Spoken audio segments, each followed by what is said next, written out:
Okay, so I'm gonna pick up where what John left with the discrete choice models. But before we do so, I'm just gonna try to give a little bit of overview for the rest of the day. So first, there'll be like a lecture on structural estimation of discrete choice models, where we contrast two approaches. One is by constraint optimization, one by unconstrained optimization, which is the nested fixed point algorithm that I'll talk about first, and then I'll talk about the mathematical programming with equilibrium constraints due to Su and Jod. So for this, I'm going to use as a leading example, the canonical bus engine replacement of Harrow-Serker. So I'll start with that. And I have a little bit of MATLAB implementation of this. We also have some Python code, and so that you can get that too. But I know that we have something that's part of the open source economics group, so I'll provide a link to that at the end. And Max is going to talk about that later, how you can use that software to estimate the engine replacement model. And then this is kind of based on full solution methods, where every time when you evaluate the likelihood function, you need to solve the fixed point problem. Whereas down here, well, that's what Bob is going to talk about later. You can estimate dynamic structural models even without solving them by inverting the Bellman equation. So okay, so it's just a little bit of the overview of a subset of many different methods that are used to solve these types of models. That all dates back to Rust nested fixed point algorithm that was used in his 1987 paper about Harrow-Serker. So I'll talk about that in detail, and then Haas, Bob Miller is going to talk about his method with Joseph Haas. And we may have time to talk about an improvement of that by a Giberian mirror that where you kind of sequentially estimate the model, updating the conditional choice probabilities using more structure from the model. In the MATLAB code, you'll see there's also implementations of that. It's called the NPL. And there's also like a dodgy implementation of the BPL. I'm not going to talk much about that, but it's in the MATLAB code that you find in the directory. But today I'm mostly going to focus on NFXP and then the MPEC methods. And so there's so many more methods, but any estimation method that kind of confronts that try to solve dynamic discrete choice model usually use the Harrow-Serker model as a test bed for comparisons. So I think it's kind of it's a good starting point to talk about this guy. So you may want to wonder about who is this guy, and this is Harrow-Serker. So he died last year, but even though it's a model with infinite horizon, he lived with pretty long, so he got like 94 years old. And John, he wrote this paper about his optimal replacement behavior that came out in Econometric in 1987. It's called an optimal replacement of GMZ bus engines, an empirical model of Harrow-Serker. And that's really what it is. It's like it's a modeling of the superintendents of maintenance replacement decisions of engines, only this one guy. So it's like a single decision maker that is making these optimal dynamic decisions over time. Okay, so what about this paper? Well, I would say it's a path-breaking paper that introduces a new methodology at that time to estimate dynamic single agent discrete choice models. So it has like all these different contributions. It's like, it gives an illustrative, simple model of engine replacement and develops this nested fixed point algorithm so that you can estimate this model.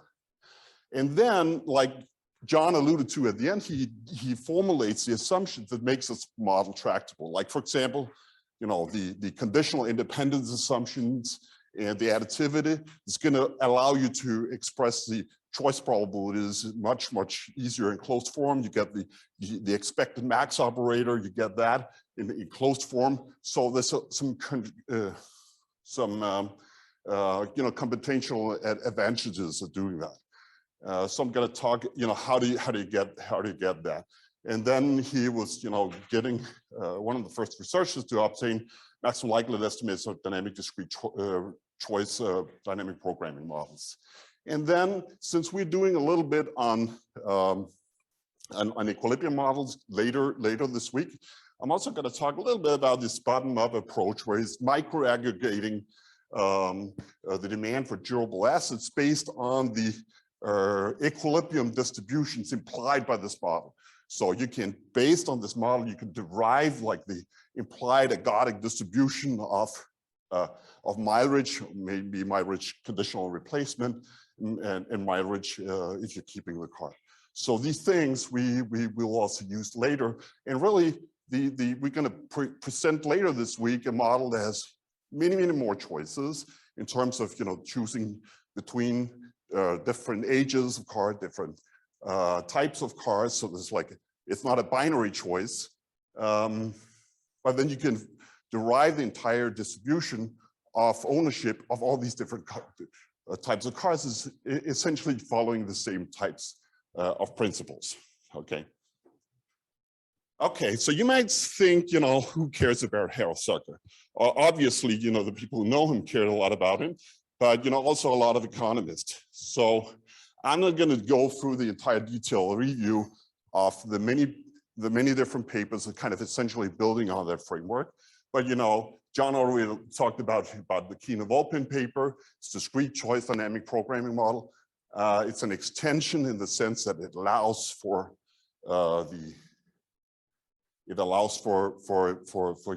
normally distributed error terms or unobserved state variables to be correlated across alternatives, unlike in the original work by Rust. You got retirement, you got brain choice and advertising, you got choice of college major. So this list is pretty long, okay? And so it was cited more than 2,000 times as of yesterday. Okay. So I'm gonna just go directly to Harold Zucker, okay? So this is the model of the superintendent of maintenance. So he has this binary choice set. So he's choosing, whether or not to replace the engine. Oh, so this is not working.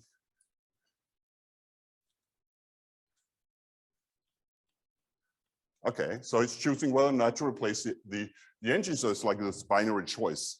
So 1, that's for replacement, and 0, that's for just keeping the engine. And then there's these 2 state variables.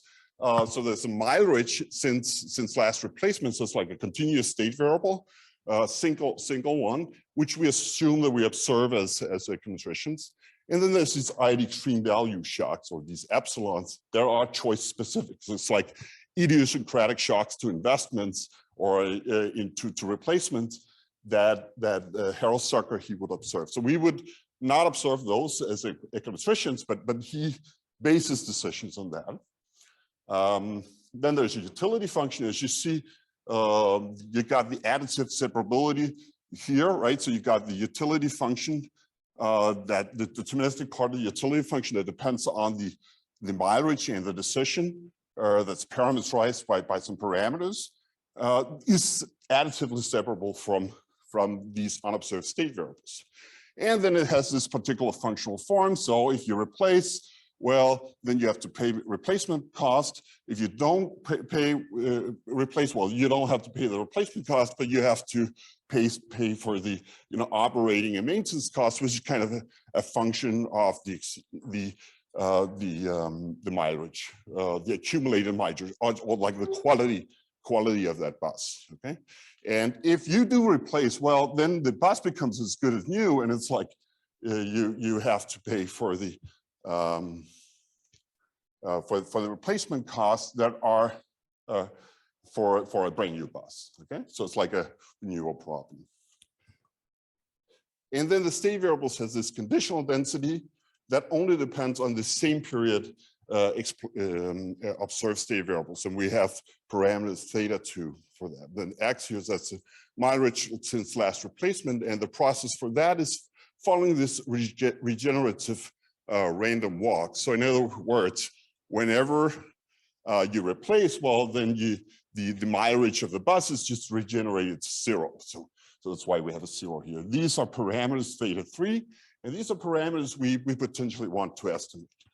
Okay, so with this model, we will be interested as structural geometricians to estimate these structural, hopefully policy invariant parameters that are the replacement cost and the parameters that enter into the utility function, this guy here, and then the parameters that enter into the state transition process. So these are the parameters we're trying to estimate. Now, the parameter theta2, we usually make a normalization here to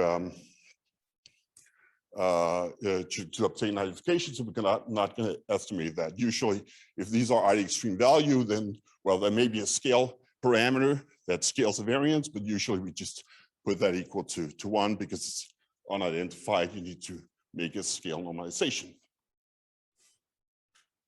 Okay, so.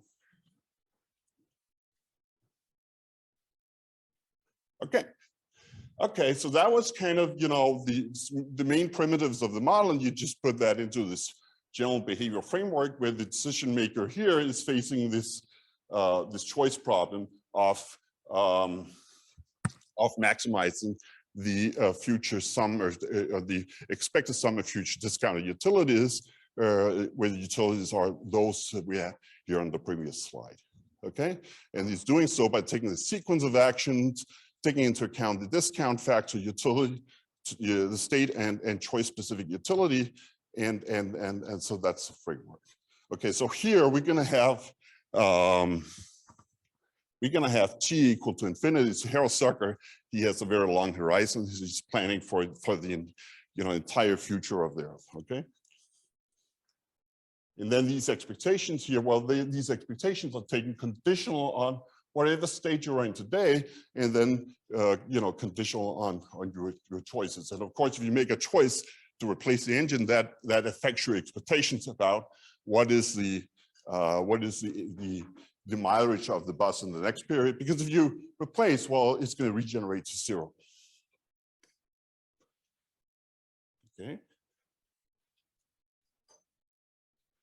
I'm running out of battery, so I'm going to use the low-tech version here. Okay, so you can write this up as a Bellman equation, and then by Bellman's principle of optimality, we can express the value function here as a fixed point to this Bellman equation. So you got really a functional equation that depends on the value function that appears in both sides. You just need to solve that guy. Now, see, the problem here is that it has it's a function not only of the observed state variables, but all these unobserved state variables that are, potential high dimensional, right? So you have like, here we have like 2 choices. Okay, so maybe we could deal with that. But what if you were choosing between like, 10 different types of cars that could age in 25 years? You have 250 choices, right? You have 250 continuous state variables, and you need to carry around to get this up. Okay, so that's a potential challenge, right? Then X here was that's a continuous state here, and J is dimensional. So you have like a big object. This is high dimensional. Then even calculating that expectation here in itself may require a lot of computation because you got these integrals over these J dimensional integrals right here. Okay. And even if you were to calculate those, you still need to evaluate the value function, which goes, not in the same points where you are say you have your grid points. So you need to evaluate and potentially approximate or interpolate between different points. So there's a lot of numerical challenges to deal with this. And then finally, this guy here because of the max operator is inherently non-differentiable in many aspects. So for example, if you change parameters, well, you got this max operator and this is really non-differentiable. The choice probabilities, they're going to be non-differentiable too. And so, what do we do? Okay, so here's the assumptions that John laid out in the 1987 paper. One of them, well, it talked about is the additive reciprocity. You got the conditional independence. And it said that the state variable process, which is kind of, this is our state variable, or the set of state variables, is kind of factoring into these two parts, one that only depends on the observed state variables, but then once you condition on those, then you don't have any feedback from previous values of the state variables. So with this, you can say this assumption, it's like, these epsilons is a noise that's kind of superimposed on the problem that's not really related to the observed state variables. Then he also makes this assumption that this particular distribution is the I extreme value distribution, and that follows this this CDF. Okay, so what is that going to give us? Okay, well, the first one, the additive separability and conditional independence, and allows us to separate out the deterministic part of the choice-specific value functions, and then the conditional independence, well, that allows us to reformulate the Bellman equation in a much reduced state space. So it no longer depends on the condition on the unobserved state variables. And then the I extreme value assumption is going to allow us to express essentially choice probabilities as Logit formulas, and the expected max as the log of the sum of the choice specific values. So I'm going to just take these one by one. Okay, so here is how you separate out the deterministic part of the utility function. You really see here now. Well, you can't see all of it because of the window, but you see here that because of this factorization, we can compute this part first, and then you got this whole part that's like the deterministic part of the expected value function, which is what you have exactly here, this part here. So now you can express the value function as the max of the deterministic part of the value choice specific value functions, and then this additive the extreme value term. Okay, and what you got, this is what you got from looking at comparing with this equation here. Okay, so now this allows us to also express the Bellman equation in a much reduced functional space. So we define this expected value function as a value function that depends on both states, but then you take expectations over the evolution of these state variables. Okay, so we define this guy here, and this is really what you get. Okay, so you see now this no longer depends, unlike the value function itself, no longer depends on epsilon because we kind of integrate it out. It only depends on the current value of the state and the decisions, which is what we condition on in this density here, right? So you derive that expectation conditional on X and D. Okay, and then we can express, we still have the expected value or the value function here with the expected value function on the right.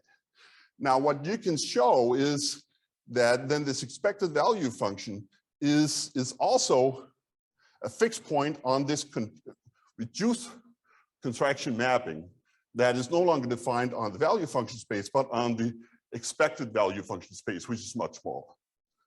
Okay, so now instead of finding a fixed point of this dimension, you need to find a much smaller expected value function. Okay, and you can always find the solution or the fixed point by doing successive approximations, because it's a contraction mapping. There's a unique solution. And you got global convergence if you're using like successive approximations or value function iterations. You can also do it on the Bellman equation on the integrated value function space, or sometimes called the smooth value functions. This is what Aguirre, Gabiria, Bob Miller, these kind of guys, they're usually working with this object. So I'm going to show it here, even though it's not part of the Rust 1987 paper. Okay, so instead you define the smooth value function as the expectation, not taking expectation with respect to the observed state variables, but just conditioning on them. Okay, so the only thing we kind of integrate out, well, that's the epsilons. Okay, so what is this going to give you? Well, that's a good old log sum once those epsilons are extreme value. So we got this fellow here in closed form too. Okay, so now what you can show is that this modified Bellman operator in integrated value function space is also a contraction mapping with a unique fixed point. So you get these very nice properties, and you work with a much reduced dimension of the value function. And this is even lower dimensional because it doesn't even depend on the choices. And so these things matter whether you express it in this way or you express it in terms of the expected value function, the full-blown value function, because if you say you have a continuous state variable, you need to do like an approximation of it using Chebyshev polynomials or splines or neural nets or whatever you're using. Well, these have different dimensions, different sizes, different smoothness properties, and so on. Okay, so it's good that we can express these things in different ways. And so I think I kind of already said this, but let me just repeat it because it's so powerful. If you have the ID extreme value distribution, well, then you can get the integrated value function or the expected max operator, or the smooth value function, this thing that has so many different names as the log sum. Okay, so this is just, we have this very simple formula, which is the sum over all the alternatives. There's no integrals left anymore. Okay, and now we're doing the exposition with the independent ID extreme value terms, but this can actually be generalized to the generalized extreme value, so you can just work with a nested logit formula. Okay, you still get the closed form for the expected max and for the choice probabilities. It's just going to be those from the nested logit instead of the the good old mother logit multinomial logit formula. And these, well, these would be like you can recursively calculate the expected max by using sequences of different log sums. Again, I'm not going to go into that, but that's I think that's written down in the discrete choice literature. Okay, so we put all this together. Then we got the conditional choice probabilities, and here, clearly the challenging part is that the expected value function that is on the right-hand side, that requires us to solve this fixed point problem. Okay, so if you were to estimate this model as a discrete choice model, well, then you need these choice probabilities for the likelihood function. So every time you evaluate the likelihood function, you need to evaluate this formula, and you need to solve this fixed point problem.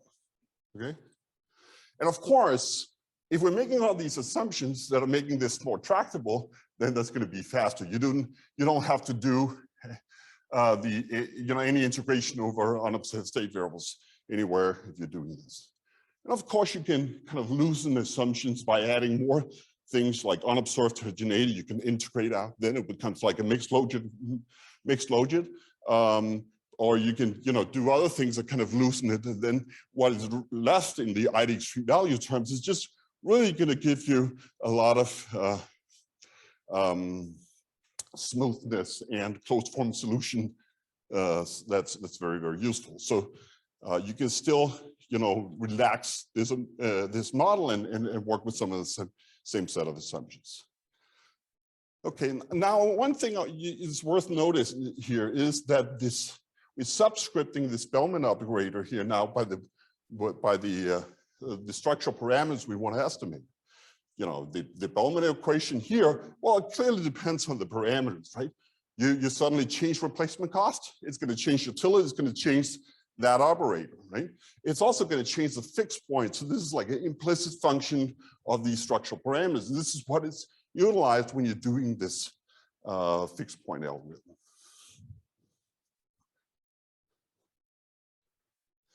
Okay, so here's a little bit of detail. You know, actually, you know, this Myers process here is discretized into a finite number of points. We call that here on the slide, I call it J. That's probably not the best, given we also call that alternatives J, right? So let's just think about them as N, okay?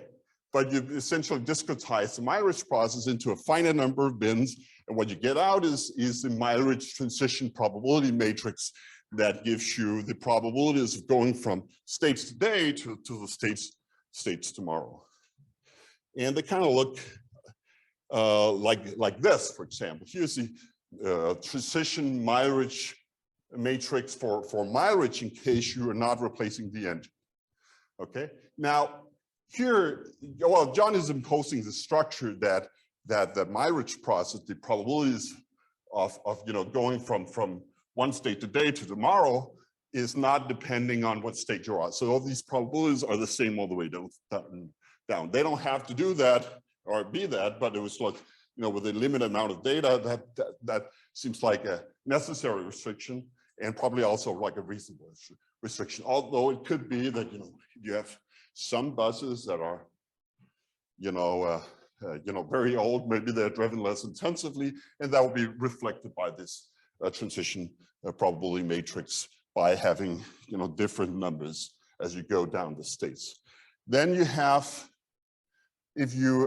so this is the probability matrix you're not replacing. You notice here that you always only got numbers above the diagonal, okay? That's because buses are not driving backwards, okay? So this is a probability that you stay in the same, you know, grid point or interval, in Myers interval you discretize the process into. This is the probability you go one up, okay? And at some point, well, there's going to be a zero because, you know, here the entire interval for the Myers process is 450,000 miles. So, you know, within a month, it's not very likely that you drive, you know, 10 times around the world, right? So that's why you got all these zeros here. Now, if you're replacing the engine, well, remember then the Myers process regenerates to zero, and so then essentially the transition matrix looks like this, right? Because you start at zero, and then you add a little bit of monthly driving that has this distribution here, and so you can see here the differences in these two conditional probability matrices. One for not replacing, and then one if you replace the engines.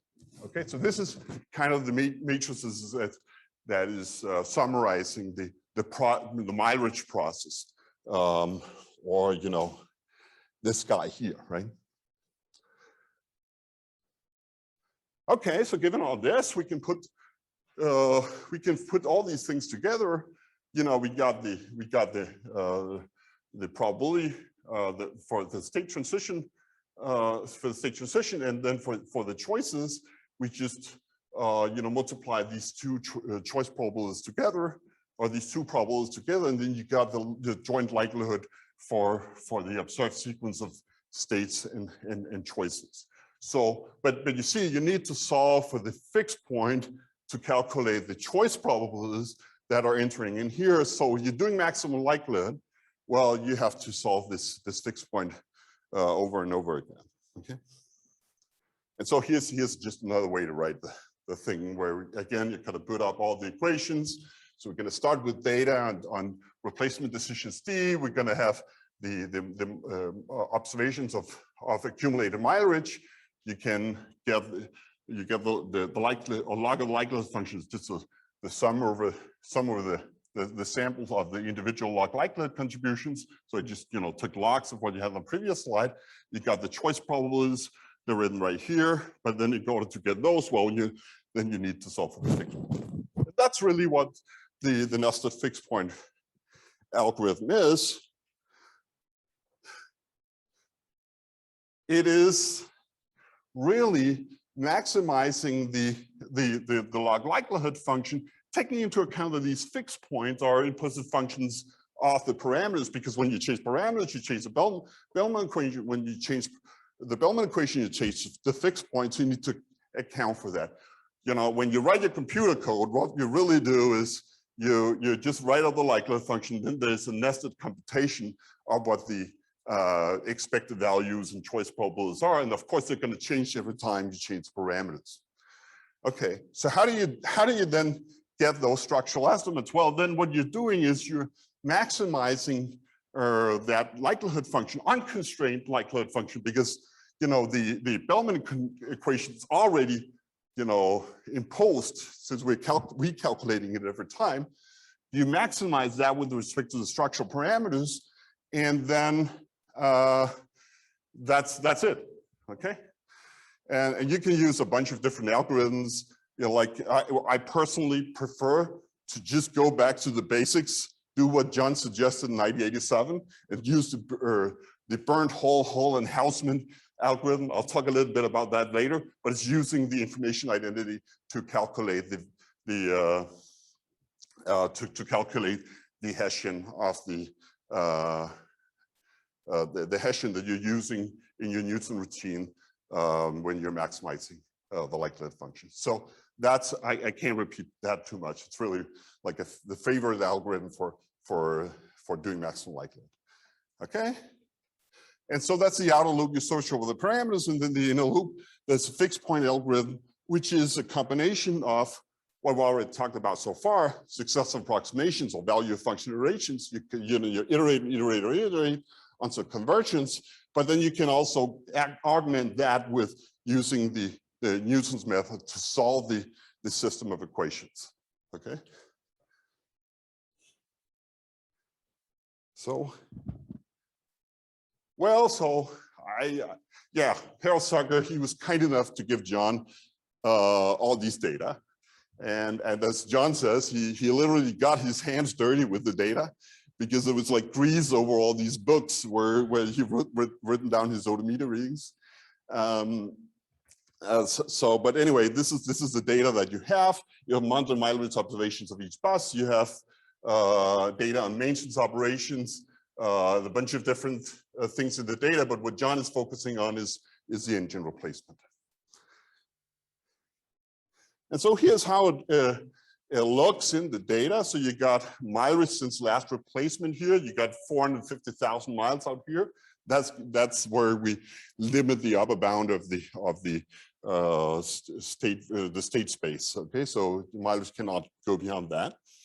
And then you got the non-parametric hazard, and with 262 buses, even though there's like many months of data, these replacements are pretty infrequent. So it's good to have like a model that can, predict what that probability is. And so he's comparing these two different models, one where you have like a dynamic model with a very small discount factor, and then just a static logic model. Okay, now one of the things that would seem, and you can do, is you can use this Hartz-Miller approach that Bob is going to talk about later. That requires you to estimate these non-parametric hazards. Okay, and you see these conditional choice probabilities, even the probability of replacement as a function of the state variable is a little bit jiggery. Okay, so it's kind of even though it is in principle feasible to do CCP estimation here, well, you're going to have a lot of finite sample bias because of all this jiggeriness. Then Aguirre, Gabiria, and Mira, well, they have this updating routine where you can improve on the efficiency of the estimator by using more and more structure from the model. I'm not going to talk so much about that, but just saying if you're doing the non-solution approaches of Hartz and Miller, you basically often rely on very good estimates of the choice conditional choice probabilities. And one thing you could use would be like a flexible loaches or something, which is kind of what John plotted here. So it's not getting that jitteriness. Okay, so he's doing a bunch of different specification searches, and you can see here you got in the top you got the dynamic model, and you got the static model in between, and all these different specifications for what the cost functions are. He's very careful, trying many different specifications. It turns out actually, if you're really you're flexible on that specification, well, then the likelihood function is not really that far from each other, and it's hard to identify the discount factors. So we're going to keep that fixed. But with the linear specification, well, you can say you can make, subject to that constraint, you can make some myopia tests where you're testing whether the dynamic model is more appropriate. Okay. If you want to learn about how, identification of the discount factors, there's some very nice work by Job Abring and Øystein Daljord, who sadly passed away recently. They're bringing in additional information in order to identify this kind of factor. I can provide the reference later if you're interested. Okay, so here are the estimates. Okay, so he's dividing the buses into various different groups and estimating this model. And you get all these different estimates. You got the replacement cost, you got the slope parameter, we got this linear specification, and you got the probabilities in the transition matrix. This is for a fixed point dimension where you have 90 grid points, and then you have a similar one with one at 75 grid points, and then you have more parameters in the transition matrix because now you're kind of slicing the support of the state variable more. So there's going to be more bands where there's observations in. Okay, so why don't we try to see if we can replicate John's data. And in the code, in the MATLAB code I provided, there's a bunch of different files, okay? But there's also a README file that tells what all these different things are doing. One of the files that's just replicating the results in the replacement paper is called run-based bus data. This is the output you're gonna get, and why don't we see if we can kind of compare these two. So what we're estimating here is on the full set of buses. So we got this replacement cost is estimated to 9.7, and then you got the 1.34 for the without the slope parameters. This is exactly what we get here, right? So this is like a small replication using the nested fixed point algorithm. Is it running on my computer? Well, hopefully it is. And you see, this is the amount of time, around 0.3 seconds it takes on a laptop today to do a structural estimation of the dynamic programming model with one state variable and binary choice. Okay. So this is extendable. You can put more in state variables and so on. But the reason why it's so low is because we utilized all the structure that we have imposed on this problem. This is really what you need to do when you're trying to solve and estimate models. Take advantages of the structure that you are imposing on these problems. Okay, so then finally I want to talk about is the equilibrium mileage that bus mileage and demand for engines that you can get out of this model once you've estimated. Okay, so remember, we estimated one replacement cost. Okay, that gives rise to some predictions of choice probabilities. It tells something about the demand for Harold Zucker for engines. What is the probability he buys a new engine? This is going to be a stationary equilibrium distribution that you can derive based on these choice probabilities and the process in which the state variables are evolving. And this is given by this equation here. So this is the stationary distribution, equilibrium distribution. And again, you need to solve for a fixed point here to back out this, okay?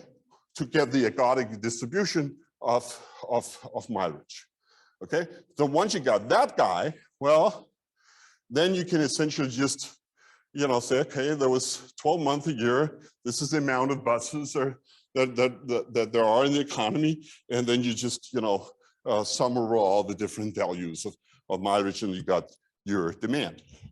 So this is like the bottom-up approach of aggregate demand. Now, what you see here is this depends on theta, right? So when you're changing theta, when you're changing, for example, the replacement cost, well, you got the demand and you got the price. So you can change the replacement cost and then you get a demand curve for buses.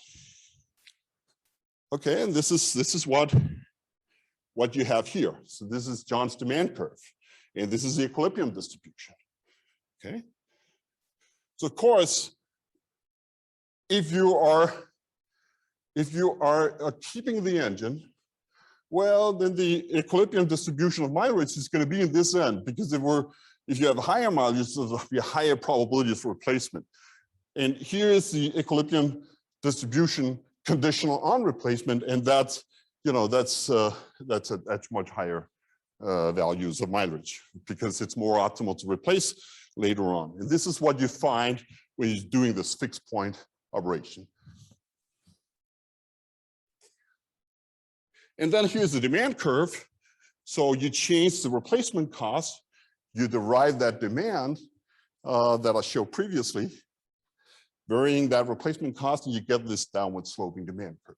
Of course, you're going to get different demands. You have the static model, and you have the forward-looking dynamic model. One of the things you notice here is actually that the demand model at the actual replacement cost is very similar. That's due to maximum likelihood. It's trying to fit the data, right? Whereas the model, or the static model, is exaggerating responses. So why don't we try to see if we can do this? And so it's called run DEM for run demand. And then it's calculating those equilibrium distributions. So here's the equilibrium distribution. And then hopefully it looks like what John has in his paper. Okay. And I can tell you it does very carefully. Unfortunately, I did this last night, so I couldn't make the other one, even though I said it was very simple to calculate. I'm always operating under the assumption John made no mistakes in his papers. So this must be my mistake, but it's kind of looking like it. I have an issue with the scaling of the axis, but it has the same prediction here for demand at the absorbed amount of replacement cost. And it's getting there. Okay, so if you can find the bug, please tell me, and we can update this code. Anyway, I probably need to move on. So yeah, we all know why it's so cool to do structural econometrics. Here's a list of attractive features. Structure parameters with very transparent interpretation. We understand what is the replacement cost, what is the slope of the cost curve. As economists, it's easier for me, at least, to understand these assumptions rather than statistical assumptions. But that's kind of a matter of taste. Some people like to, make assumptions about whether something is uncorrelated or, some instrument is good. But that's kind of like a statistical assumption. And for an economist like me, I think it's kind of that's an attractive feature. It's very transparent to me what my assumptions mean. You can do counterfactual predictions and simulations, just like we just did. We calculated the demand curve, and if we were to we could also have done like a just reduced form demand model, right? The problem is we don't really have a lot of variation in replacement costs. There would be these observations that even with that data, would be kind of clustered around that intersection in the demand curves. But if you want to make counterfactual predictions, like what happens if the replacement cost suddenly changes a lot? Well, then it's you need external validity. You need a model. Okay. You can test various theories directly against each other, and I think these assumptions just more transparent, at least to me. Well, there are also some costs, right?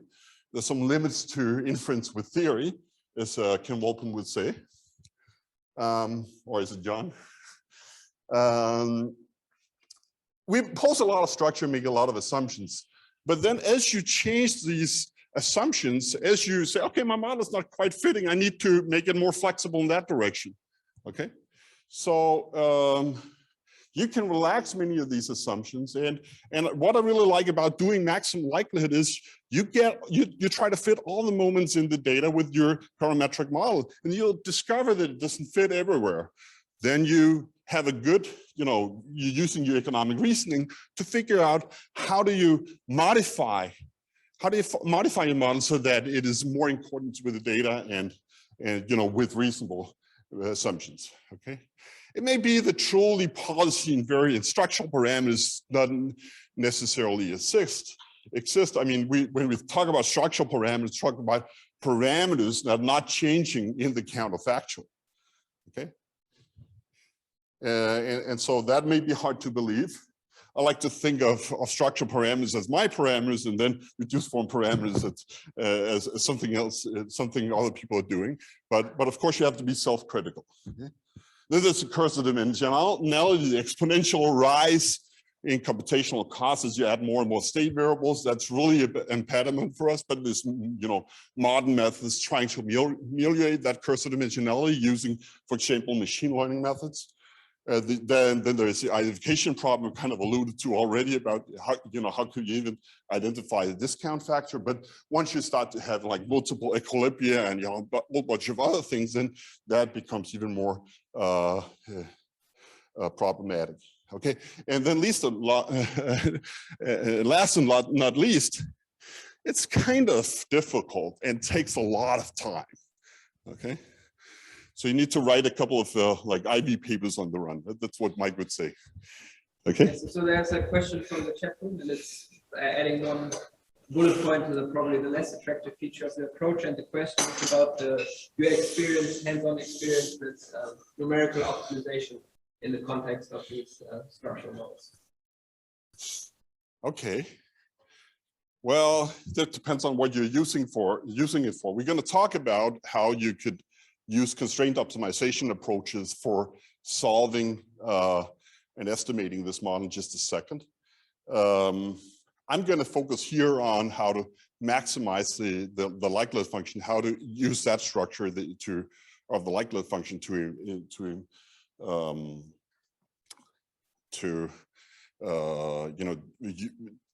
leverage the BHHH algorithm, which is like my favorite algorithm for maximum likelihood.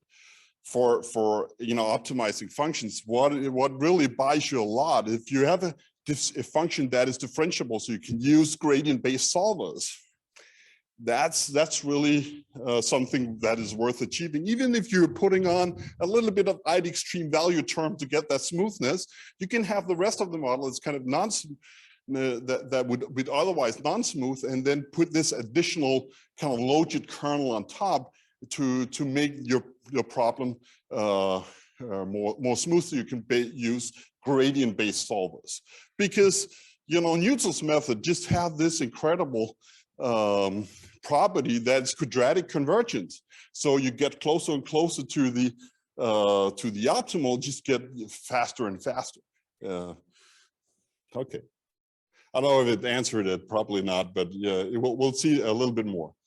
Okay, so now we're going to talk about constraint optimization approaches to structural estimation and compare that to NFXP. So we're going to compare the work by John with the work by Sue and Judd, who's proposing this mathematical programming with equilibrium constraints.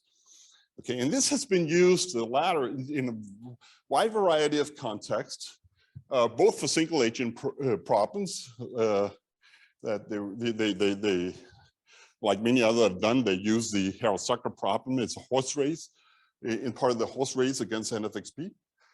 So that's what we're going to look at now.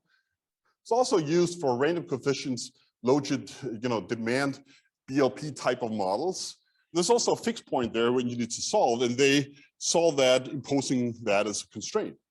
Or in estimating dynamic discrete games of incomplete information. In this nice paper in QE by Easdale, and Sue that's doing that. But I'm going to focus first, start with the simple with single agent dynamic discrete choice problems. So again, here's Harris-Zucker's problem. Hopefully we remember. The likelihood function, just as a little bit of repetition. And then we got the nested fixed point algorithm. This is kind of what we went through so far. Now we're going to contrast it with this formulation. Okay, so what MPEC is doing is that instead of imposing the constraint every time you evaluate the likelihood function, you pose it as a constraint in a constraint optimization solver, and that a powerful constraint optimization solver solve the whole thing jointly. Okay, so that avoids the repeated calculation of the finding the fixed point for every trial parameter value. Okay, these constraints only have to hold when it's conversed. It sounds pretty promising. And then they show these results in their paper, and they have like a variety of different implementations. What they do is actually they formulate the problem, mathematical problem, in something that a high-level programming language called AMPLE. It's a little bit like GAMS. If any of you know GAMS, like high-level programming language for solving general equilibrium models, that where you have all these constraint optimizers lying underneath. And AMPLE has a lot of really, really good things. I mean, it's doing automatic differentiations, automatically discovering sparsity patterns of Hessians and Jacobians of constraints and so on. A lot of stuff that you would have to sit down and code up yourself. To me, some of the limitations with AMPLE is that it can be hard to formulate more complicated models. But you know, that's maybe my lack of expertise. Okay, so they found it very powerful for the engine replacement problem. And they have also this MPEC MATLAB implementation where the user needs to supply Jacobians of the constraint. So that's the derivative of the derivatives of the Bellman equation. So you have to write out the Bellman equation. You have to differentiate it with respect to all these different parameters here. Okay. And I think I made a typo here. I think they're not supplying second order derivatives in their MATLAB implementation. They do supply the first order derivatives. Okay, it's also what we try to do when we were making a horse race there. In the code that you see, this is in the directory. This is a light implementation of what they're doing. Okay.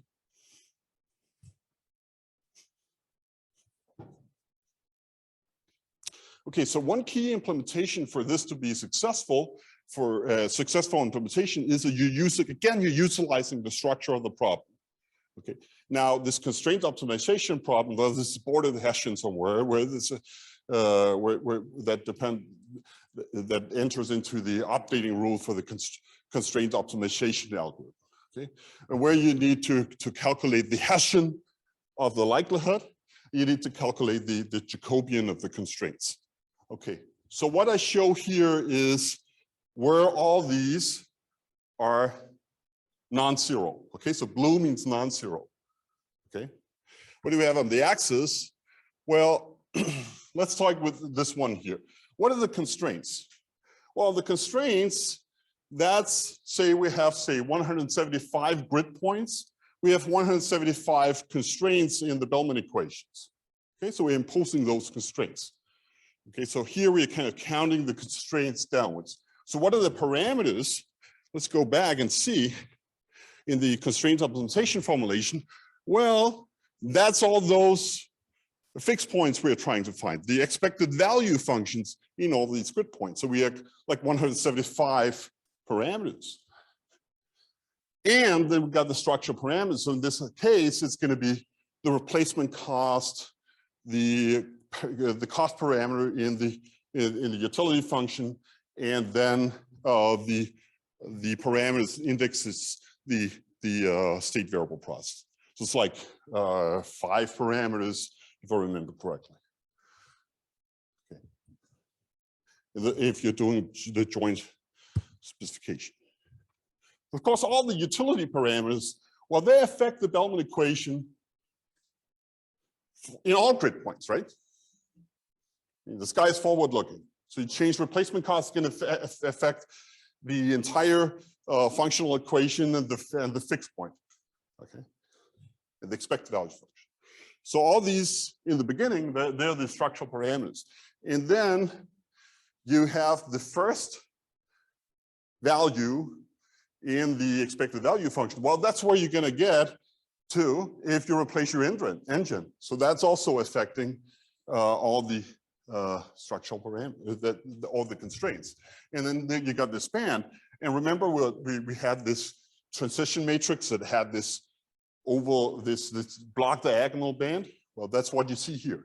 Okay, so really what you have here on the right, well, that's the derivatives of the Bellman equation with respect to the expected value functions.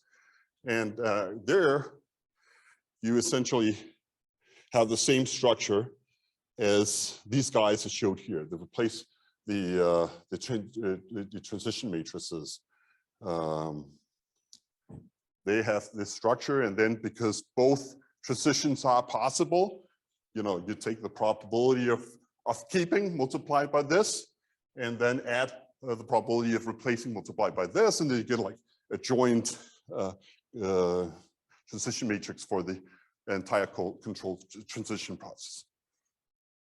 Okay, so they implement this, and I think it'd be too much to go into detail how you actually do it, but the code is there and you can try it out. So they're making this horse race based on the estimates in the engine replacement problem. So they've worked with a fixed point dimension of 175. This means that we have now around 180 parameters or variables in the constraint optimization problem. We have a linear cost function. We use this set of structural parameters for the utility function, and those for the MIRAS process. Okay. And then they solve for the expected value at the true parameters, and then generate a bunch of different data sets to do a Monte Carlo exercise. Let's take a look at the performance. This is a table from their paper. And so what they're doing is they're comparing, wonderful. So now we're ready to talk about these results. So what they're doing is they're making a horse race between this ample implementation that has all these second order derivatives and sparsity patterns, really utilizes the structure of the problem, and to their MATLAB implementation, kind of to show the importance of really getting these second order derivatives, sparsity patterns right, and then to the nested fixed point algorithm. And then they do that for different discount factors. Okay. You got the runs converged, you got the CPU time, number of major iterations. That would be like how many times are you doing your Newton iteration as your searchable parameters. Number of function evaluations, that would be how many times do you evaluate the likelihood function. And then for NFXP, you also need to do these successive approximations. Okay, so let's take a look at NFXP. Why don't we take, this one is closer to what Jan did. So here's 0.999. And you got, oh, holy cow, it's never converging. It's 1200, or not always converging. The 1250, out of 1250 runs, it's not super robust. What about the time? Well, it's certainly slower than MPEC. And holy cow, you got 748,000 evaluations of the Bellman operator to estimate this model. So I saw this table and thought, oh, man, that doesn't make sense to me. How could John do this in 1986 with a discount factor that was even closer to 1? It turns out that this implementation of NFXP is not using the same algorithm as John did. He was using some of the tricks, like using the Newton iterations recentering Bellman equations, and doing a bunch of things that it's important for the implementation. So implementation matters, okay? So why don't we try to see if we can, make that work? And so what I did was I read the documentation manual and we try to implement that, okay? Okay, so here's the NFXP survival kit. It's a 6-step procedure. First, read the documentation. It's very, very clear. And there's a nice connection between the, how you can implement it in the code and then what the mathematical equations are, the clear description of all the algorithms that are used. Okay, so one of the things you get out, there's also this nice pocket guide I'll show you in a second. One of the things you see is Newton iterations for solving the fixed points, really important. You need to recenter the Bellman equation. You need to provide analytical gradients of the Bellman operator. You need to provide analytical gradients of the likelihood. Now, all this is feasible because of the smoothness, right?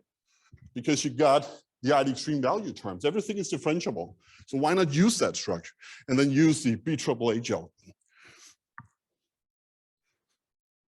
Okay. So I have a little, that's half an hour, right? Yeah, okay. Let's see if we make it. Okay, so here's some references. This is probably, for implementation, the most important one, the documentation manual. So,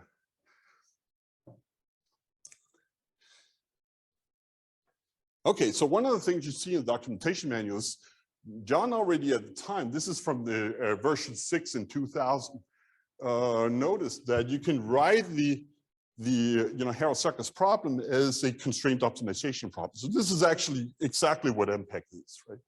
So, he wrote, formally one can view the nested fixed point algorithm as solving the following constraint optimization problem. Okay, this is what MPEC is, okay? But then he thought, since the contraction mapping always has a unique fixed point, then the constraint implies that the fixed point EV theta is an implicit function of theta. Okay, so why don't we use the structure of this constraint problem that that this is a function of theta, and then derive what is the derivative, take that into account when you calculate derivatives of the value function and or the derivatives of the choice bubbles and derivatives of the likelihood function. You can use the implicit function theorem to get derivatives. If you recognize this is just an implicit function. Okay. So then he thought it would be better to do the unconstrained approach. Part of the reason probably because the constraint optimization solvers at the time was not as good as the ones that Sue and Jod had access to. Okay, so here's the NFXP pocket guide. What's it doing? It's really giving you an overview. Start here, initial value of the expected value function structural parameters. And then with the current set of estimates, well, you start to do initialization where you do a little bit of contraction iterations first to solve the model for this set of parameters, but not quite entirely. Then you, after doing some contraction iterations to get into a domain of attraction, well, you compute the Trier derivative of the Bellman operator, and then that feeds into doing something that's called the Newton-Kantorovich iteration, which is really solving the Bellman equations using Newton's method. Okay. So once you have those derivatives, well, then you iterate with that algorithm, and that has a quadratic convergence, so converges really, really fast. And then when that is converged enough to like machine precision, well, then you can calculate your choice bubbles that feeds into the likelihood, and you can calculate also the derivatives of the likelihood function because you're already, really as a byproduct of that algorithm, you have the derivatives of the fixed point already. That's entering right in here, okay? Now that's how you calculate derivatives, and then once you have those, well, then you can just do the outer product of the gradients and do the Newton BHH parameter iteration, where here this Hessian that we're calculating or the direction matrix depends on a Hessian that doesn't really require us to compute the second order derivatives with respect to parameters because we're just using the information identity. Okay. Then from there, you get a new gradient vector, and then, you know, oh, well, you need the data to compute the log likelihood, but, you know, combine all these things, and then it goes fast. Then it's 0.3 seconds and not 2 minutes. Okay. Okay, so let's go a little bit more into detail. So the Newton iteration. Well, we have this equation that you told, right? So why don't we just solve it with Newton's method instead of successive approximations? One of the problems was that when beta really got close to 1, well, those successive approximations, well, they converge linearly really, really slow. So why don't we switch to try to see if we can solve that with Newton's method? See, the error bound that you get on the successive approximation, or value function iterations, if you will, expected value function iterations, is really, really slowing down when beta is close to 1. Okay, whereas the Newton-Kantorovich iteration, well, that's trying to solve this fixed point problem. Okay, really, we're just moving this on the other side, right? They've got a new operator that depends on the expected value function. You want to find the zeros in that. How do you find zeros? How to solve equations? Well, we just use Newton's method. Okay. Newton's method, well, that's quadratically convergent. Okay. It's not always convergent, but once you get into a domain of attraction, it's quadratically convergent. So that's why we may want to use a combination of these two to get, because this is always working if you're patient enough, because of the contraction mapping problem. It's always going to converge to the unique fixed points if you make enough iterations. So we're going to use this to a combination of these two algorithms to solve for the fixed point. Okay. Yeah, this is kind of what we said. We want to solve this equation here. This is identity operator. This is a Bellman operator. You just want to solve for that instead. How does the Newton iteration look? Well, it's a good old Newton, right? You've got, you know, the function divided by its derivative. We're working with matrices, but just kind of, you know, dividing, that's the same, right? It's taking the inverse. So you just need to calculate this derivative of the Bellman operator. Well, you need to do that as well for MPEC, because that's a Jacobian of the constraints with respect to all the EVs. Okay.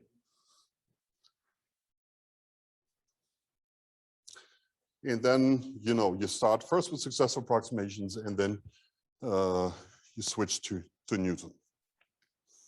Okay, here's an illustration of how slow the successive approximations can be. You see here, I'm plotting the iteration count. You did 10,000.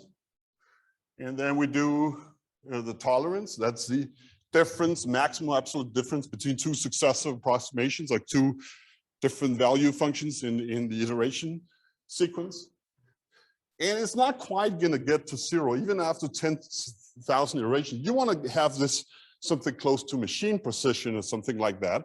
Because if, for example, you were doing like a numerical differentiation, then you want to make sure that that small change you're making in the parameters is actually going all the way through to the choice probability is not affected by whether, you know, stuff is converged to stuff. So you really need to nail it, right?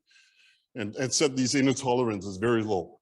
And so we just have to be a little bit more patient and do something that's a little bit more, it requires a little bit more iterations. So why don't I try to do that? So I have a little bit of code here. It's called run FXP. You probably can't see this at all. Can you see this? Yeah.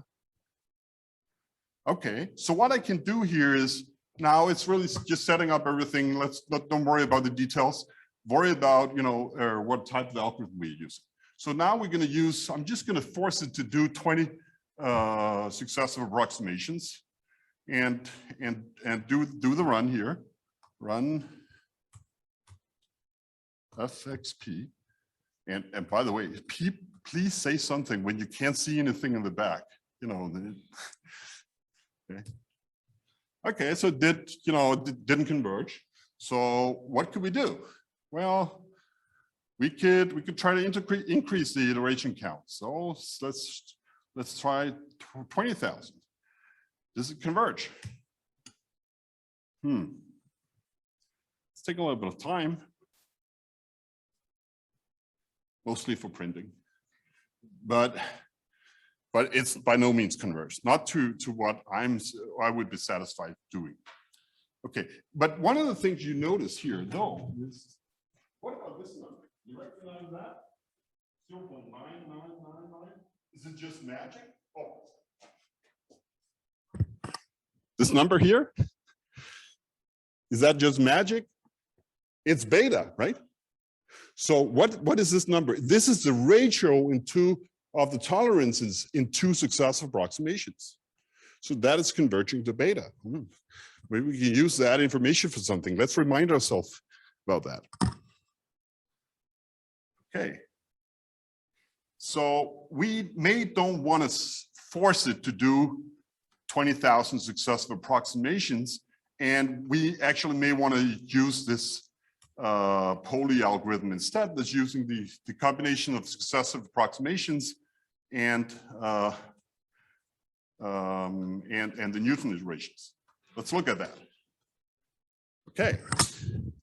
Now you got your linear convergence here, successive approximation, not quite converged, but then because this is so close to what we say beta is beta, I'm going to use this as a sign. There's only a constant left in the equation we're trying to solve. And that's going to be stripped away by Newton in just a couple of iterations. Okay. Look at the Newton Kontorovich iterations. Here's the tolerance. It's just going to 0. And you see really how the digit is moving. It's not like, it's converging really quick. It's like it's doubling the exponent every time. It's quadratically converging, just like Newton should be. Okay, so this is only 6 iterations instead of waiting for the last probably 100,000 iteration to get that tolerance, which is very close to machine precision. So these numerical implementation details matters, right? Because if you don't get it to machine precision and say you're trying to do a numerical differentiation of your likelihood function, well, is it the model that changed, or is it the model solution that changed because now it's just taking a few more iterations? It would not quite converge before, and it's a mess.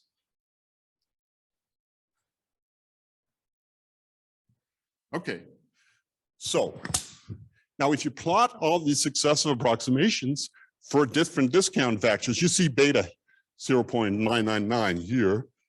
This is just plotting the tolerances against the iteration count, the first 10,000.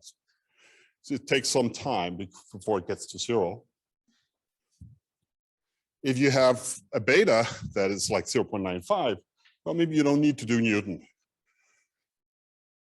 It's converging pretty quickly. If you take the log of that error bound, you really see that linear convergence. Okay, it is really linearly convergent, right? The log of the error bound, just different slopes, that depends on beta. So the rate of convergence really depends on how close beta is to 1. Then, like we just seen, running the code, Newton Kontorovich iteration is kind of, just doubling the exponential. You got the quadratic convergence. You can also show that here for the different values of beta. You got the log of the error bound, and then Newton starts here. You got your quadratic convergence. Okay, and so you quickly get, to something where the log of the error is -30. That's a pretty low tolerance. Okay. Okay. So, when do you want to switch to Newton? Well, I kind of alluded to it should be when, the relative tolerances are close to beta. But why? Okay, so this is what we look at here. So one of the things we saw in the output is that the tolerance here quickly slows down and declines, especially when beta is close to 1. But the relative tolerance approaches beta. So what's going on? Now let's suppose that we in fact totally nailed the curvature of the expected value function, but we just got a constant wrong. Okay, so our initial starting point when starting to do successive approximations is just the true value function plus a constant. Doesn't depend on the state variables. Okay. Now, let's do another successive approximation and see what happens. So I'm going to take this point, our initial starting value, and then I'm going to calculate the tolerance. Okay, you know, initial point minus the next iteration, contraction iteration, which is what you get when you put it into the Bellman equation, or Bellman operator. Okay, now, okay, so I just substitute in what we started with. So that's true values plus a constant, and also in here. And now, this one here, well, this we're just going to leave, and then the Bellman operator operate at the fixed point. Well, it's just the fixed point, right? And then you got beta times a constant. Okay, so I do this first. Then you take another iteration and calculate that tolerance, and you know, following the same logic, you get, instead of 1 minus beta times that constant, you get beta times 1 minus beta times that constant. You divide them with each other, well, then you get beta. So in other words, once you get, when the relative tolerance becomes very close to beta, it's a good sign that there's only a constant left in a constant away from the true value function. What would Newton do to that? You just sweep that away in one iteration. Okay. So that's why we, as this, you know, as a rule for going from successive approximations to Newton, is how close are the relative tolerances to beta? Okay. It's kind of, you know, maybe it's an obvious thing, but it really matters with the numerical implementations of equations. Here's the logit formula. You know, when beta is getting closer to 1, then the value function tend to be big, right? You calculate the choice probabilities and put in the value function. Okay, these are the choice specific value functions. They're also big. Okay, then you get exponentials of big numbers that are even like, you know, get numerical overflow on your computer. You got infinity divided by infinity. What do you do? Okay, so here's a little trick. You can just subtract the constant and recenter that Bellman equation. What should that constant be? Well, if it's the maximum over all the alternatives that you subtract, you're still gonna get the same, but if anything, you're gonna get underflow. So this may be 0, but then, you know, that in that case, you really want the routine to, or your computer to return 0 if the probabilities are in fact, if you're far from the maximum, right? So the probability of choosing the alternative is supposed to be 0. It's not going to be infinity divided by infinity. So that can be like a neat trick, and the log sum needs to be recentered too. It has, I mean, you can verify that you can rewrite the log sum by when you subtract a constant inside in all the terms. Well, it's like you know, dividing with that, and then you could just take that whole thing outside. Okay, so again, all these numbers, if this is a maximum, then all these numbers is going to be negative, and you're not going to have problems with overflow. And in fact, if all these numbers, if this is the maximum and you have a very, very big differences across the alternatives, it's going to return the maximum, which is why we also call the smooth max operator. So these details matters. Okay, how are we doing? This is how you calculate what you need for the for the Newton iteration is to differentiate this guy. But in our problem, generally dynamic discrete choice marker decision problems, this derivative takes the form of a n by n matrix equal to the partial derivatives of the n by of this vector here. And what is that? That's really just the beta times the transition matrix. Okay, these transition matrices you need to solve for them. You need the model to solve anyway, and then just weighted by the choice probabilities for all the different alternatives. That's going to give you the state transition matrix. And so the Fauché derivative or derivatives of the Bellman operator is just beta times the state transition matrix. That's 2 lines of code in MATLAB.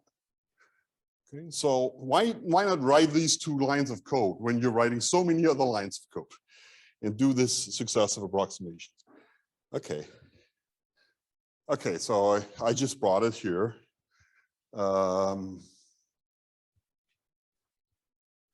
Yeah, so it's the choice probabilities times the probability of keeping. If you do the integrated value function, it looks like this. Here it's kind of more intuitive. The choice probability weighted transition matrix. This is like our n by n matrix. Should you choose to keep? Should you choose to replace? This is just like 1 line. You got your derivative of the Bellman equation. Okay, I got 5 minutes. So, and then once you have all that, you can, once you have the derivatives of the Bellman equation, you can have the derivatives of the likelihood function as well.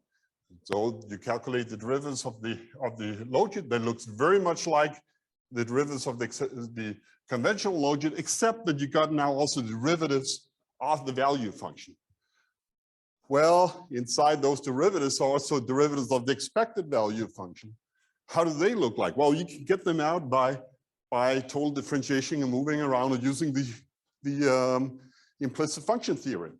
So it's really just the inverse of that 1 minus that Fauché derivative times the derivatives of the Bellman equation differentiated with respect to the parameters. Okay. And so you can say it's like the discounted sum of those derivatives, which is also the way you calculate it, the finite horizon life cycle model. You kind of, sum all these through time. Okay. What about this guy? Well, that's a byproduct of the algorithm we are already using. So we're just using it again. So if you're using your last step with Newton, you're already set for doing derivatives. Okay, you can do that in MATLAB. Then the last thing I want to say is the BHHH algorithm. What is the benefit of doing this? Well, it's, here's our Newton-Raphson simplified, right? You start with a parameter guess. There's some line searching parameter, and then you got the Hessian inverse, and you got your gradients. Now, this requires us to differentiate the likelihood function, but we already did that, right? This requires us to differentiate it again.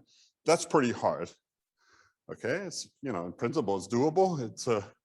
It's a hard combination of high school math, but it's pretty tedious. So it's really great that the information identity from maximum likelihood is going to say, okay, now the negative expected value of the Hessian is equal to the expected value of the outer product of the score. So why don't we just substitute these guys in here?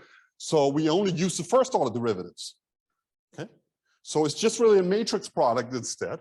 And this is working out beautifully. And let me just show a quick illustration why this is really numerically, over and above the fact that you don't have to calculate second order derivatives. If you have a likelihood function that looks something like this, if you're using Newton and start in this area, right?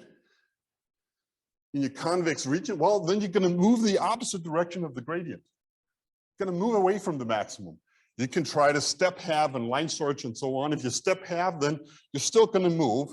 This is going to be taken care of by the outer product of the gradient, because that's always a positive dividend matrix. So even if you're in this area, you're still going to move towards maximum. So that's really a nice feature of the BHHH algorithm, is that you never kind of always move in the direction of the gradient towards the top of the likelihood. Okay, so there's some advantages here. It's always positive definite, always moves uphill, does not rely on second order derivatives. Okay. It's only a good approximation at the true parameters for large N, for well-specified models. Otherwise, the information identity doesn't apply. Okay. It's only superlinear convergent, not quadratic, but it's pretty good. And I can show you some iterations for this big model next week. We have like 150 parameters. It takes as much time to do one iteration as to do with 150 parameters as virtually as if there was only one parameter. Because you're calculating all these derivatives numerically or analytically, and you just create a matrix product. The bottleneck is really solving the model. It's not doing all this other stuff. But if you were to do this numerically, well, you have 100 parameters. Well, then you have 10,000 elements in that Hessian. And if you were to do that computation by perturbing the likelihood function 10,000 times, well, it's going to take much more time. Okay, so as Trump would say, the way to the top is use the BHHH algorithm, and you got convergence. Now, this is going to be the conclusion. We just read that the experiments from the Su and Judd paper with this improved algorithm, and where they found that we had to use like hundreds of thousands of contraction iterations, we find 57. Okay, and the computer time is not 2 minutes, but it's 0.07 seconds, which is kind of in line with what you find with the most efficient ample implementation. So it's kind of similar. Okay, if you increase the sample size, well, actually MPEC is slower because it takes more time to evaluate the Hessian. Okay. You can see here some figures that illustrates it, but otherwise, I'm just going to end here. Okay, now all this code you can find in the directory, but there's also a very cool implementation that Max will talk about later today, which is called RustPy. And you can download and install it using these instructions. Okay, but Max will talk about that later. Okay, that's all I had to say.